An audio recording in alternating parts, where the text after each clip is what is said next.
This classic episode of the Electric Playground is brought to you by P&P Games, your source for everything video games. Support the partners that support Electric Playground. Remember, this episode first aired in 2001.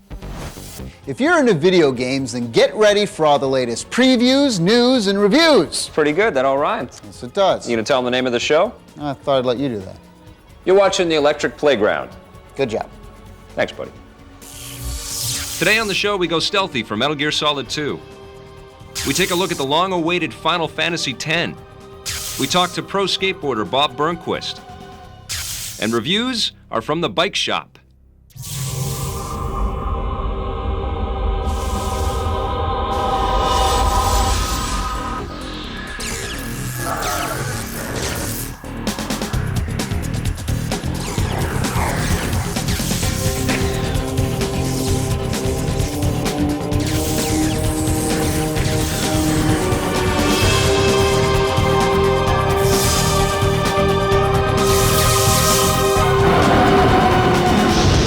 It's not too often that a game comes around that revolutionizes the video game industry. Well, on the PlayStation, that game was Metal Gear Solid. For the PlayStation 2, that game is Metal Gear Solid 2, Sons of Liberty.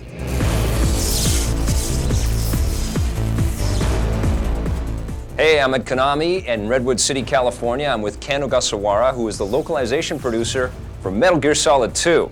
I want you to tell us why it's so special.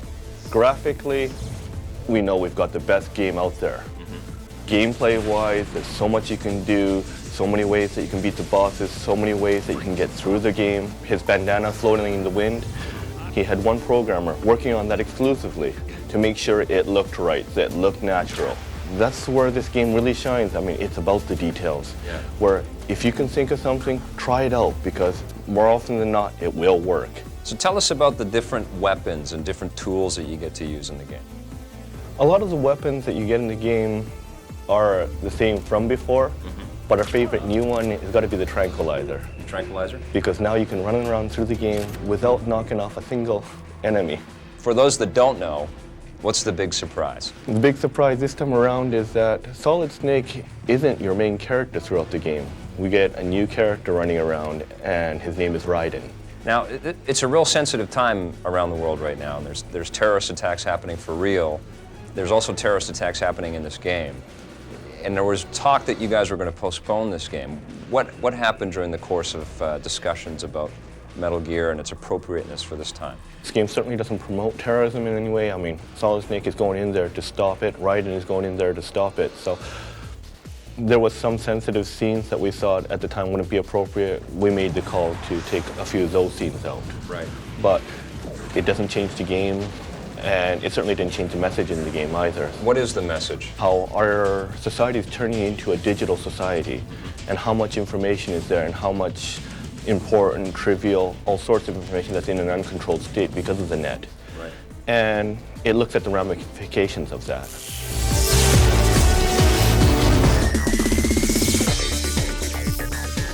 I'm with Jesse Biel from 7th Heaven. How you doing? Good, thank you. How you doing? I'm doing great. You're at a PlayStation 2 party. Yeah. And are you a video game fan at all? Do you play games? Yeah, I'm a video game fan. I really like the old school, like Nintendo 1. Nintendo 1? What rocks your world up? Duck Hunt. Duck Hunt, Mario 1, Mario 3, Street Fighter. Street Fighter classics. Just those old school games that you just can't, I mean, you know, just jump, kick, punch, that's Absolutely. all. You think if I created a petition for Nintendo to sort of bring back Duck Hunt, to bring back a 3D Duck Hunt, would you sign that petition? Yes. Yes? Absolutely. I just bought a Nintendo with Duck Hunt and everything included for 19 bucks. She loves games. You hear that? That's awesome. We love Jesse. Thanks. Thank you. Have a great time tonight. Today on Question of the Week, Jeff K. from Tulsa, Oklahoma asks, why do cinematics in games look better than the actual gameplay? The reason historically that video games have not looked nearly as good as the full motion video movies that you see at the beginning and end of most video games is because video game technology over the last few years has not been nearly as powerful as the SGI workstations that have powered movies like Final Fantasy or Shrek The hurdle has always been making the graphics interactive, but with the new systems like the PlayStation 2, the GameCube, and the Xbox, we're going to start seeing performances and experiences like you've never seen before. Games like Metal Gear Solid 2, Silent Hill 2, Final Fantasy X, all these games have graphics that look as good as the full motion videos we were seeing a couple of years ago. And as companies get more familiar with the hardware, I think we're going to start seeing even better results. If you have a question about the video game industry, visit our website at www.electplay.com, or if you're mobile, wap.electplay.com. Say what you will about Final Fantasy: The Spirits Within, there's no denying the fact that it was a groundbreaking achievement in computer-generated visuals. With a feature-packed DVD now on the market, we thought it was a great time to talk with some of the key people and some of the stars involved in the creation of this very innovative movie.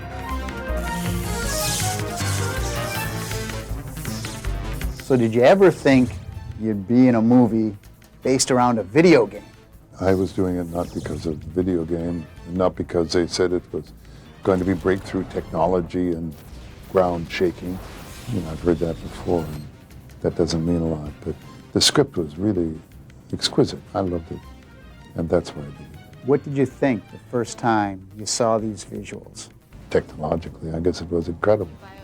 But in terms of the beauty of the image, in terms of the landscape, the painterliness of it, the creative skills of those people, gosh, breathtaking.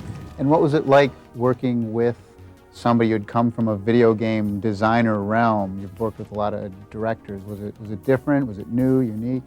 I was so in awe of the animators. You know, Sakaguchi-san, really, he saw this mountain. He had this vision of what he wanted to create and be the first to be on top of this mountain of CGI animation and photorealism qualities, and he's achieved it in a very short amount of time. So what's harder to do, a video game or a movie?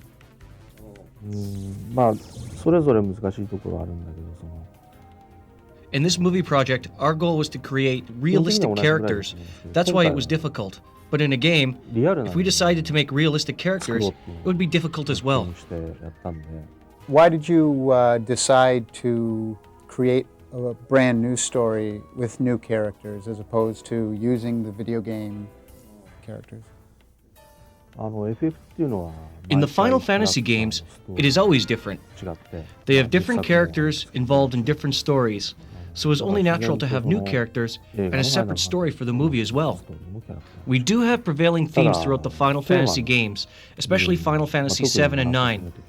They both have very strong themes about life and death, life after death, and the spirit, and I feel we've captured that essence in the movie as well.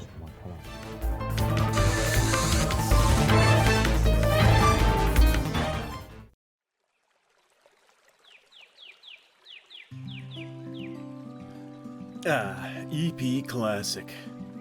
Are you ready to fall for a new video game? Daylight savings time means an extra hour of gaming. Don't waste it. Controllers don't grow on trees. Shop PP Games online while we support Victor in the Electric Playground Classic.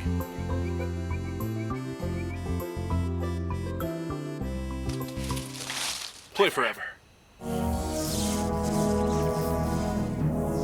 You know, Final Fantasy has been one of the biggest selling video games of all time.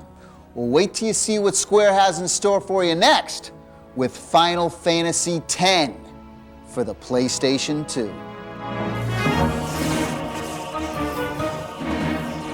We're here at Squaresoft today talking to Brody Phillips about Final Fantasy X. Now, Final Fantasy has been a phenomenon in the entertainment world. Some people said that Final Fantasy IX was kind of a summary of the series, and then that Final Fantasy X is going to be a reflection of what's to come in Final Fantasy. Do you think that's pretty accurate? Yeah, I think that in 9 they really tried to include a lot of the elements from the previous series, just to kind of wrap it up because it was the last one on the PlayStation. And now that FF10 is going to be on the PlayStation 2, they're really putting as many new features as possible into the game. Tell me about the storyline that we can be expecting. Well, this game's about a blitzball player named Tidus. And the game begins in his hometown of Zanarkand, and he witnesses his town get destroyed by this thing called Sin. And later he gets sucked into Sin and appears in a completely different world. The story is about his travels in the land, And along the way, he meets up with lots of people like Yuna, who's a summoner, Waka, who's another blitzball player. Throughout their journeys, they develop relationships with each other. Are there any other mini games in the game? There's a blitzball game that's playable within the story. Rule-wise, it's very similar to water polo, but it's played totally underwater, and it's a full contact sport. And by playing tournament games, you can gain new items that way. One of the cool things about Final Fantasy X is that there's more swapping going on. Tell me about that. That's right. For the first time in Final Fantasy, once you're in a fight, you can switch party members in and out on the fly. When you take a party member out, a new person comes back in and you can use them right on the spot. You don't lose anything by doing it. It really introduces a lot more strategy into the game. If you have someone who's powerful against a certain monster, you recognize that and boom, you bring him in right away to deal with it. The battle system is all turn-based now. And so the player has a lot less stress thinking that while they're navigating through these menus, a monster might thwack him. That's not the case anymore. When it's a player's turn, they can take all the time they want to take their action that they want. Final Fantasy X is going to be on DVD. Why'd you decide to do that? Now with the DVD, since the compression is so good, we can put the whole game on just one disc, so there's no more swapping discs in and out. Each new Final Fantasy game introduces new characters. Why do you guys always change characters on us? We think it's important to start with a blank slate every time so that we can take the story in a direction that the players have no preconditioned ideas about. Also, with everything new that we're bringing in, we can take that further within the game, like a new enemy, new relationships. And I think that newness, that reinvigoration of the series is something that's kept it going for so long. My final Final Fantasy question, a little Brody test. Can you name every Final Fantasy character from the very beginning of the series? Well, yeah, like now we got like Tidus, we got Yuna, we got Oran, Waka, Lulu, we got Latsu and Lutsu.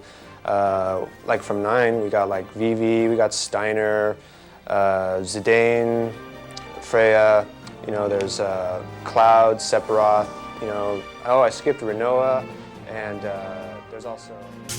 After this, EP talks to pro skateboarder Bob Burnquist.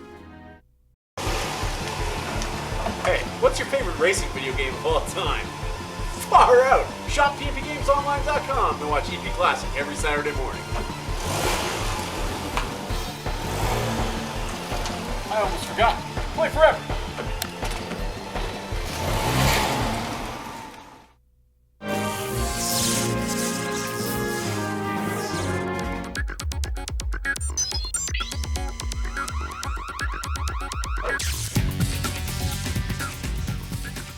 Kim from Toronto wants to cheat for ESPN X Games skateboarding for PlayStation 2. At the main title screen, use the D-pad to press up, up, up, down, down, down, left, right, left, right, left, right, L1, and R1. Now at the skater select screen, a message will appear at the bottom indicating that you have to press square plus X. Now you'll be skating in big head mode. If you'd like to request a specific code or cheat, visit our website at www.electplay.com, or if you're mobile, wap.electplay.com. Hi, I'm Chris Mayer. I'm a lead designer of global operations at Barking Dog Studios. Almost every designer at our company comes from a completely unique background. On our project, we have 5 different designers who work specifically on level design.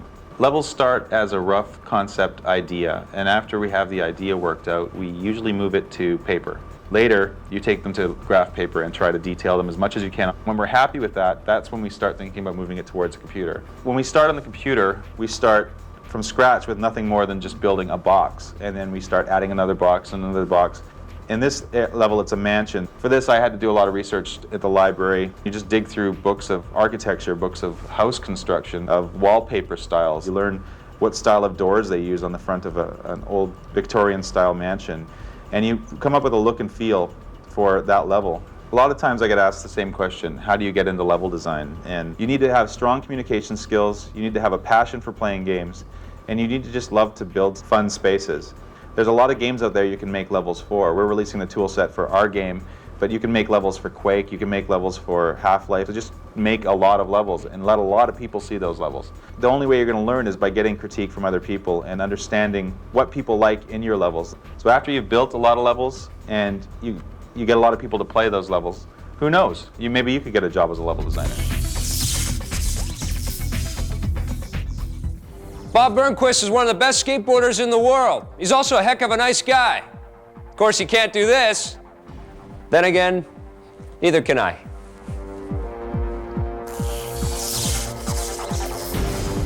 Hey, I'm here with Bob Burnquist, who happens to be the cover boy for X Games Skateboarding, and he's here kicking up a fuss and winning all kinds of stuff and showing people who's boss. How you doing, Bob?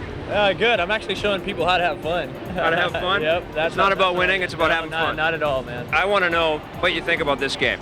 I get to do stuff in the video games that I can't do in real life. In right? real life. Yeah. But then again, when I get on the ramp and I'm skating, these insane tricks come into my head that I'm actually not supposed to try. And then some I do try, and then some I learn. You know, so I'm learning by video games actually how to skateboard, which is actually just putting it into your head. How much of this sort of enthusiasm and popularity that the X Games has now is due to video games? Definitely video games brings attention to the sport. I mean, if someone that doesn't skate gets to play skateboarding and they get to feel kind of a little virtually what we feel. I know when I play video games, I kind of get that little, like, you know, you just made a trick. It brings the attention, it brings the excitement, and then people get into skateboarding and they pay more attention. And then you get all these people interested and this place is packed. You're the sort of the last round in this competition that Konami's throwing on today. You're going to be playing the winner of this tournament. Yeah. Are you psyched? Are you ready for this, man? Oh yeah, I'm ready. I'm actually going to play as I skateboard. I don't know how they're going to rig the wiring up on that, but that'll be cool. This is Andrew Lerner. He just won the competition. How you doing? This is great. I love Philly. I love being out here. I love watching the X Games, and I'm totally stoked for next year. So what did you win here, man? What'd you get? Burnquist Firm Skateboard autographed. You also got this beautiful gold medal. Not bad for being an ace game player, man. Good job. This thing is heavy, man. Look, it's Bob. For sure. It's Bob right there. That's Bob.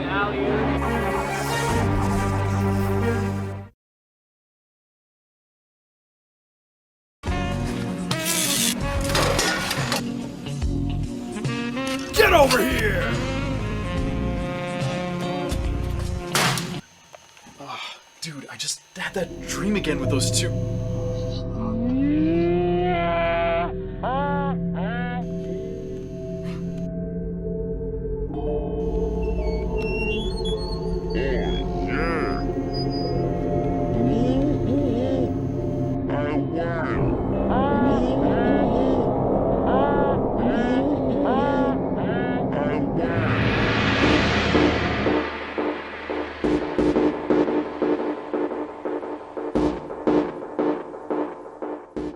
EP's Pocket Reviews are brought to you by Hip Gear Accessories. Hey, I'm back at the comic shop and I'm reviewing Batman Vengeance on the Game Boy Advance. Now, if you've been watching the show for a bit, you know that I'm a huge Batman fan. And you also know that I haven't been too fond of too many Batman games that I've played recently. This one's from Ubisoft, and it takes place in the world of the Batman animated series, so I like the look of it immediately. They've got screens in the game that look like they've been taken right out of the PS2 intros, which is kind of cool. All these rendered scenes with Robin and Batgirl. Of course, there's all kinds of bad guys like the Joker and Mr. Freeze. But the problem with the game is, when I plugged it in, I couldn't tell for sure if I was playing a Game Boy Color game or a Game Boy Advance game. I also thought that the boss attacks that are in the game are extremely cheap and very, very hard to make out because the characters are so small, you can't really tell what's going on. I didn't like the fact that they've used Alfred as a sort of guide through the game, like he's explaining to the Dark Knight how he should do his moves. I want a lot more out of my 32-bit Game Boy Advance. 4 out of 10.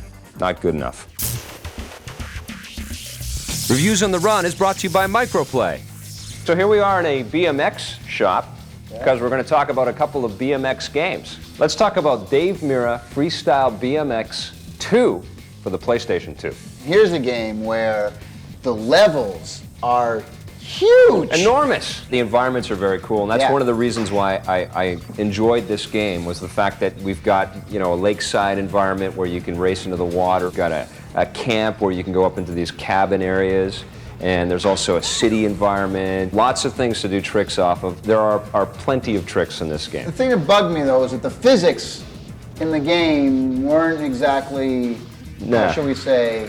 They're a little generous. So, you know, you play a great game like Tony Hawk Skateboarding, and you have time to think about what you're doing and everything, but a lot of times the BMX games, they're so quick and they're so fast that you really have to get your timing different. I think they've done a pretty good job at it, but there's things like almost like magnetic rail grinds and stuff like that, where you just approach a rail and all of a sudden you'll be instantly snapped to it. But then you can do some things that are not realistic but insanely fun, like, you know, 360 Supermans and you know, crazy stunts and stuff that no sane person would ever think of attempting. I think if you're a big BMX fan, you're going to enjoy this game, but you're going to see its limitations. I give it a 6.5. I liked it a bit more than that. I gave it a 7. EGM gave it an average score of 8. Let's talk about Matt Hoffman Pro BMX for the Dreamcast. Right. Well, I mean, you know, this game is very similar to Dave Mirra. Yes, it is. It's really similar. Yeah. And let's face it, this is the Tony Hawk engine. This is exactly Tony Hawk game, except you have a bike. You have a bike. As far as the way you play the game. Right. But again, I think it falls short on the physics. In the physics and the controls, because that was a great thing about Tony Hawk, is you really felt good the first time you pick up a controller. Yeah. You really feel good about the way the skateboard and everything moves. With this game, it's kind of the opposite. You're always kind of struggling to figure out how to get the bike to move around and do tricks. The physics are a bit better and a little bit tighter than Dave Mirra because they're using the Tony Hawk engine, I presume. You do feel a little bit more connection to the bike as it's flying through the air and you're pulling off the stunts. They have lots of cool interactive bits and secret doors and levels and stuff like that will open up for you if you access new things. I like all that stuff, but they're just not as engrossing, I think, as the ones in Dave Mirra 2 are for the PlayStation 2. Right. I would give this a 7.5 on the Dreamcast. If you have a choice, I'd pick up Matt Hoffman over Dave Mirra 2. Again, for me, it's all about control and physics, and in an extreme sports game like that, that's got to be the most important thing. So I give it a 6.5. EGM gave it an average score of 7.5. All right, let's switch over to the PlayStation 1, talk about X-Men Mutant Academy 2. What'd you think of this one? If you're into like Street Fighter and Tekken and games like that, it's kind of like a combination of the two, more leaning towards your Street Fighter action. Yeah, and the fact that they've got a licensed game that has gameplay that mirrors those kinds of gameplay experiences is very, very cool. And if you're an X-Men fan, you're going to freak out. The characters in this game have been faithfully recreated. Wolverine's got those awesome claw swipes. Street Fighter's 10 years old now, you know? Yeah, and so what? I'm show me something a little different. I'm getting tired of this same old thing. I didn't feel like just the Matrix cam thing was enough. Let's face it, your thumb hurts. Your thumb hurts, but that's fighting games. Like Fighting games do that. I mean, that's the thing. I mean, you're just improving on a formula, I agree, but there's never been a good X-Men fighting game until now. I think it's one of the best PlayStation 1 fighting games out there, and I would highly recommend it. Not better than Tekken. I don't like it better than Tekken, but it's a 9 out of 10. I give it a 7. EGM gave it an average score of 5. Did you like my dinosaur head I helmet, do. by the way? Yeah, it suits you. It's pretty cool, huh? Very cool. Okay. All right, let's talk about my favorite game of the week, Yes. Spy Hunter for the PlayStation 2. So this is one of my all-time favorite arcade games. Yeah. If you remember from way back when. Yep. The overhead view, Spy Very cool Hunter. arcade game. One thing I can't figure out, why is it called Spy Hunter? You're the spy. It should be called Spy Hunted. Yes, because they're hunting you. Yeah. The thing is, if you're going to pick an 80s arcade game for an update in 2001, what better game than Spy Hunter? Because when the original Spy Hunter came out, you were so far removed from the action. And you would imagine how cool it would be to actually be behind the wheel and experience all of that. And in this game, you get that. Not only do you have a car, though, but once you go into the boat, it does this cool matrix cam 360 turnaround as it turns into a boat. Now you're on water. Then you can turn into a motorcycle if you want. The motorcycle can even go on water, too. You got missiles, you have machine guns, you have smoke screens, you have oil slicks. The controls are extremely easy to get into. Right, it's designed by the guys at Paradigm who did Beetle Adventure Racing for N64, they did Pilot Wings for N64, they did the F1 game. Those guys know physics, they know accurate vehicle physics modeling, and they've done a very good job. This is a very easy game to jump into, but there's a lot of objectives that you have to meet to keep going through the game, and a lot of them are very challenging. Spy Hunter rocks on PlayStation 2. It's one of my favorite games of the year, 10 out of 10. I love this thing. I couldn't imagine how they could have made this better. 9.5. Great game. Gotta pick it up. Definitely check it out. EGM gave it an average score of 8.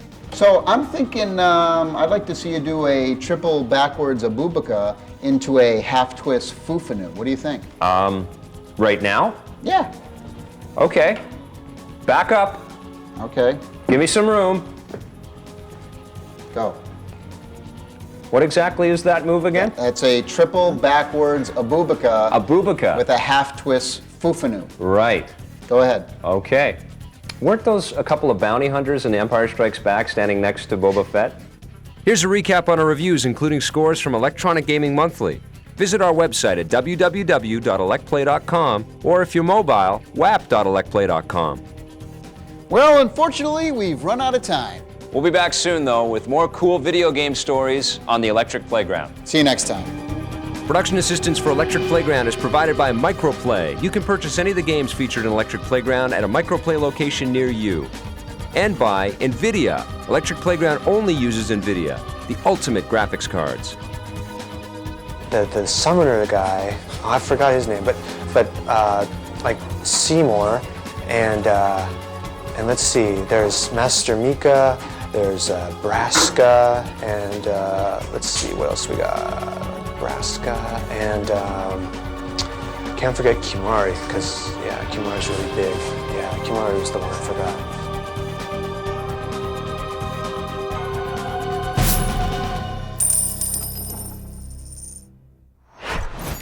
This classic episode of the Electric Playground was brought to you by P&P Games, your source for everything video games. Support the partners that support the Electric Playground. Thanks for watching, and play forever.